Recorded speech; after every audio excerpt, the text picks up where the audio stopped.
আসসালামু আলাইকুম সবাইকে। চলুন মেহেদির ডিজাইন দেখতে দেখতে কিছু কথা শোনা যাক।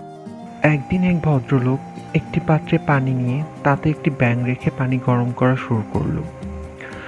পানির তাপমাত্রা বৃদ্ধি পাওয়ার সাথে সাথে ব্যাঙটিও তার শরীরের তাপমাত্রা বৃদ্ধি করে সহনীয় পর্যায়ে নিতে শুরু করলো। যদিও সে চাইলেই লাফ দিয়ে বেরিয়ে যেতে পারত, কিন্তু সে লাফ না দিয়ে তা ধীরে ধীরে সহ্য করতে থাকে।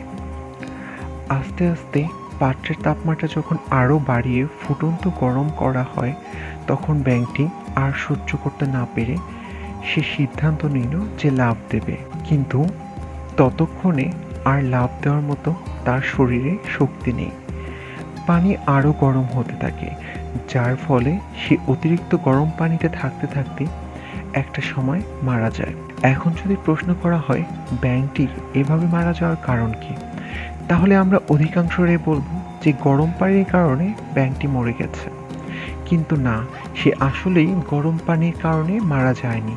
সে মারা গেছে সঠিক সময়ে লাফ দেওয়ার সিদ্ধান্ত না নেওয়ার কারণে। ঠিক তেমনি প্রতিটি মানুষের স্থান কাল পাত্রভেদে এক একটা বিষয় সহ্য করার ক্ষমতা থাকে।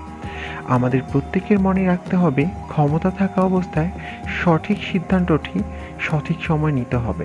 আবেগ ভালোবাসা দেখিয়ে দেরিতে সিদ্ধান্ত না নিয়ে সঠিক সময়ে সঠিক সিদ্ধান্ত নেওয়া উচিত। একজন মনোবিজ্ঞানী স্ট্রেস ম্যানেজমেন্ট পড়ানোর সময় রুমের চারপাশে হাঁটতে হাঁটতে এক সময় শ্রোতাদের সামনে এক গ্লাস পানি উপর করে তুলে ধরলেন। তখন সবাই ভেবেছিল হয়তো তিনি গ্লাস অর্ধেক খালি না অর্ধেক ভর্তি এই প্রশ্নটি করবেন, কিন্তু তিনি তা করলেন না। তিনি হাসি মুখে প্রশ্ন করলেন, এই এক গ্লাস পানি কত ভারী? উত্তর আসলো 250 ml থেকে 300 ml এর ভেতর।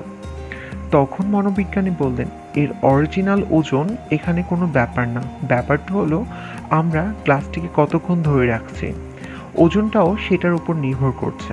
যদি আমি এটাকে 1 মিনিটের জন্য ধরে রাখি তবে কোনো সমস্যা হবে না। যদি এটাকে 1 ঘন্টা ধরে রাখি তবে আমার হাতে ব্যথা অনুভূত হবে। আর যদি একদিনের জন্য এভাবে ধরে রাখি তবে আমি পক্ষাঘাতগ্রস্ত বোধ করব। প্রতিটা ক্ষেত্রে এর আসল ওজনে কোনো পরিবর্তন হয় না, কিন্তু ধরে রাখার সময় বাড়ার সাথে সাথে এটি ভারী থেকে ভারী লাগতে শুরু করে। তিনি আরও বিশদে গিয়ে বলেন, আমাদের জীবনের চাপ এবং উদ্বেগগুলো এই গ্লাসের পানির মতো, যা নিয়ে কিছুক্ষণ ভাবলে তেমন কোনো কিছু হবে না, কিন্তু এই চাপ আর উদ্বেগ যদি আমরা সারা দিনের জন্য মনে রাখি তবে তা আমাদের কোনো কিছু করার সামর্থ্যটা কেড়ে নিতে পারে।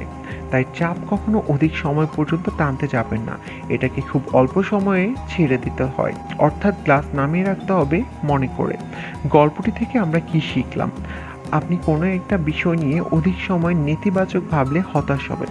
জীবনের চাপ এবং উদ্বেগগুলো বেশি সময় ধরে রাখা ঠিক হবে না। Thanks for watching this video. Subscribe করে পাশেই থাকুন।